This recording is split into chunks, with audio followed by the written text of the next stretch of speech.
I'm gonna cast the gate spell, and I'm gonna summon an angelic creature. Nice. Where do you want him? I'm gonna put him in front of Satan. So you see Varla cast the spell and pull open a gateway between the planes, and out swoops this angelic figure. It's going to be your turn, Burroughs. Are you guys worshipping the devil and preparing your fiendish strategies for the end of days?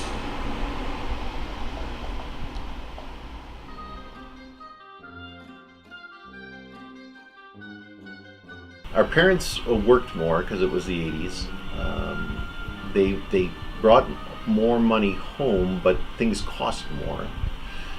So they didn't pay as much attention to us. And so a lot of us would just get together and we would listen to a lot of music, and then we would play, D&D.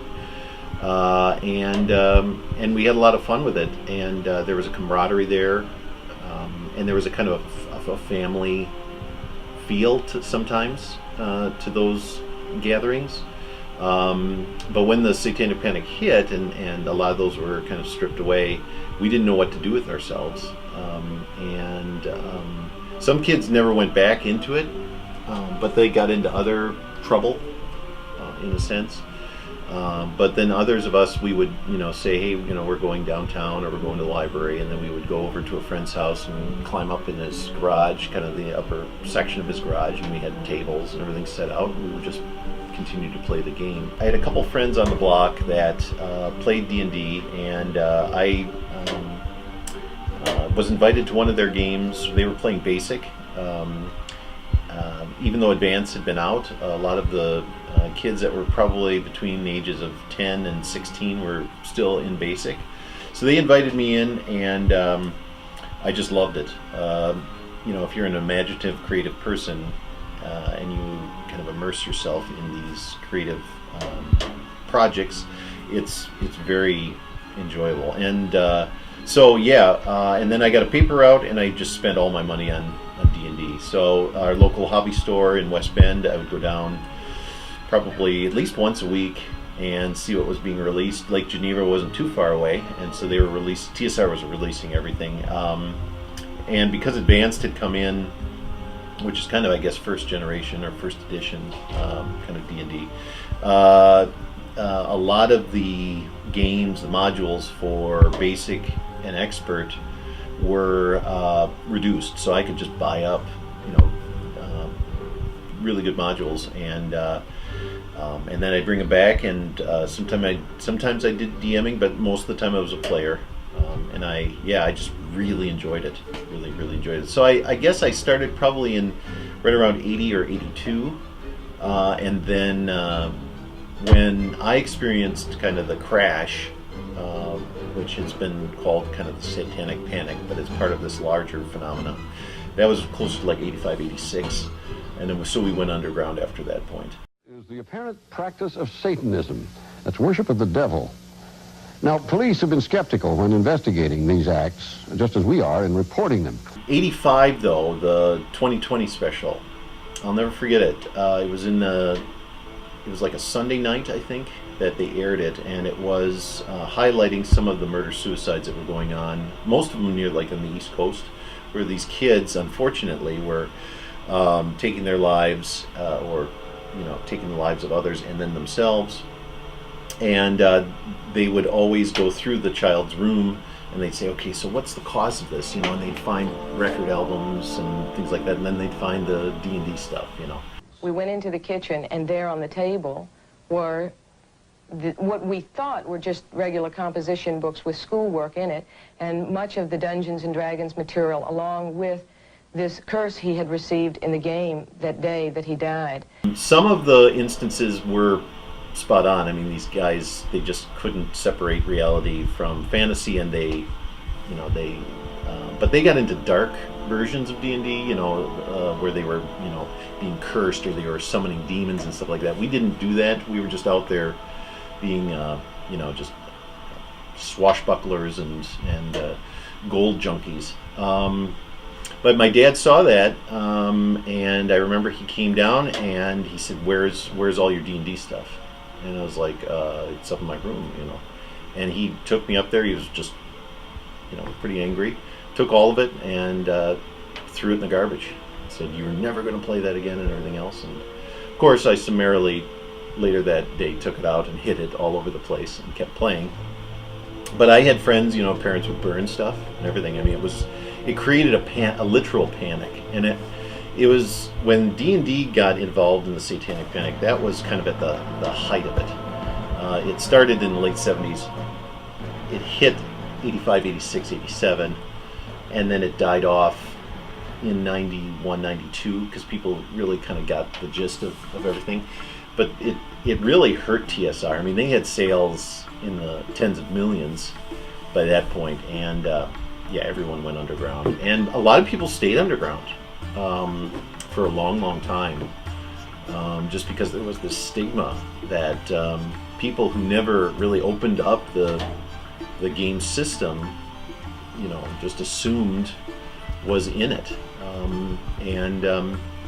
But the thing is, you have to realize that in the 80s, I mean, we were just starting the computer age, so we didn't have a lot of outlets for our creativity, and this was a great outlet. The idea of the game, which is played by highly imaginative and intelligent kids, is to assume the role of one of the characters. One game can go on for weeks or even months.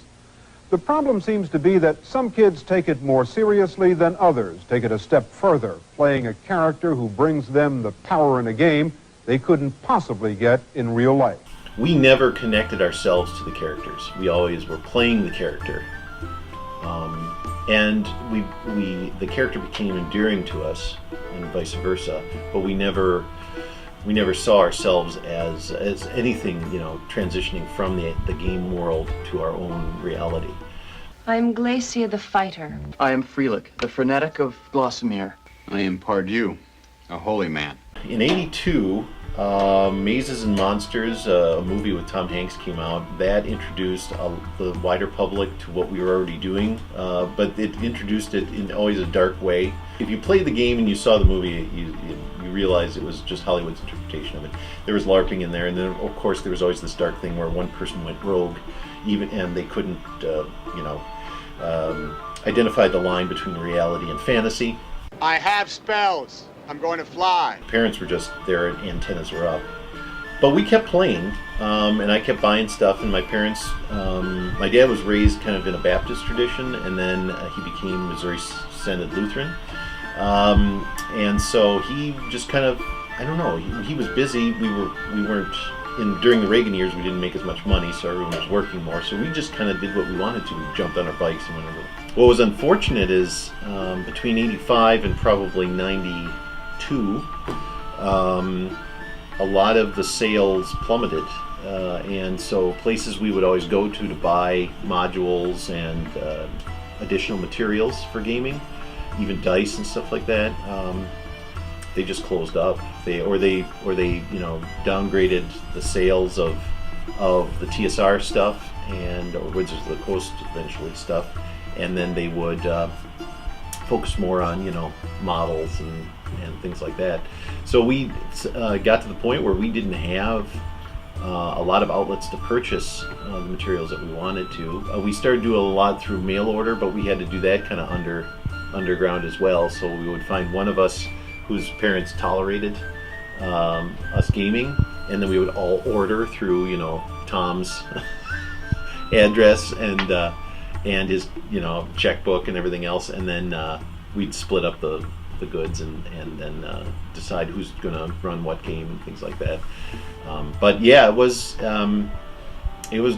just a really interesting time. But we all wanted to be either Robin Hood or a thief, or we wanted to be Aragorn, or we wanted to be or a Hobbit.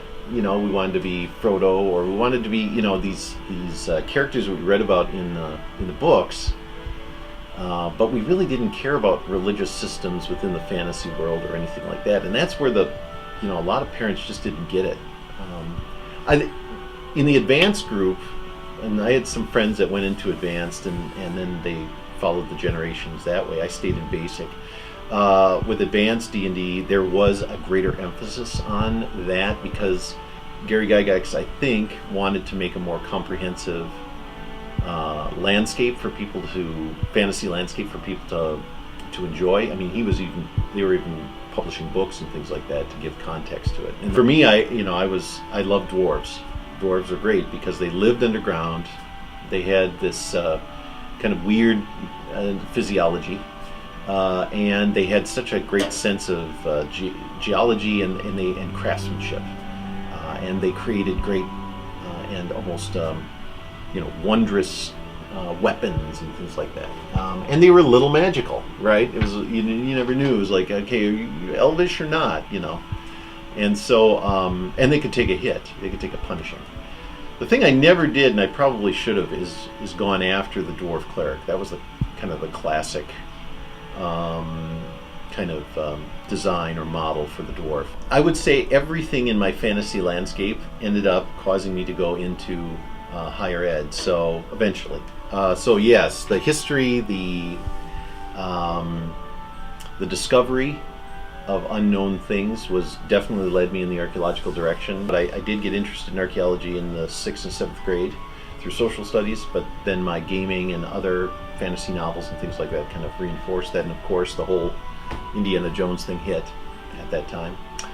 But in terms of like going on and eventually getting into higher ed, going for my doctorate, that and my interest in science, that came from science fiction too. So it was like all of that. But yeah, that definitely was something that did inspire me. Just because it was an area where I could really be myself and let my creative nature go, and I could learn and discover. You have all of these different characters, and they're put into these scenarios and situations, and they have to adapt. They have to strategize. And so if you really look at it for what it is, it's not a path to Satanism by any means. I think if you want to make it a path to Satanism, you could do that. I think anything can be that. But I definitely compartmentalize everything. I ran a Sunday school class for a little while, and I designed a role-playing game for that class. So they would have a lesson about, let's say, the migration of Israel and some of the trials and tribulations that existed for them in that process. And then the second half of the Sunday school, we would play this role-playing game where they would have different characters that were going out and sharing the good news of salvation, but at the same time protecting others who were being inundated by kind of worldly situations. So here's a village, they're being invaded by bandits from the north. Well, let's deal with that problem, and then let's share and share with the villagers why we're doing this for them. And the kids loved it, and actually a lot of the parents said that their children wanted to go to Sunday school because it was so much fun. They knew that we were going to have this adventure. And I really broke it down into that old-fashioned kind of role-playing where you had large maps. You even did some of the kind of the military miniature stuff on there when we had battles and things. Anything we do as humans can be used for good, and anything we do as humans can be used for evil. I think that this game is not inherently evil.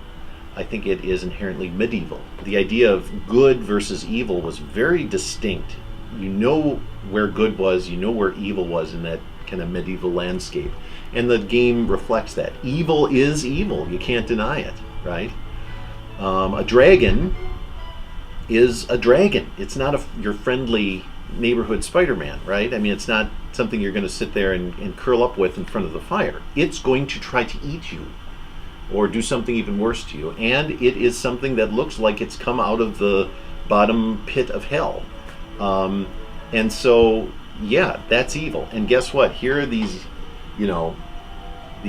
this young band of adventurers who clearly cannot defeat this thing. Let's face it. But are going to try their darndest to fight for some sort of purpose.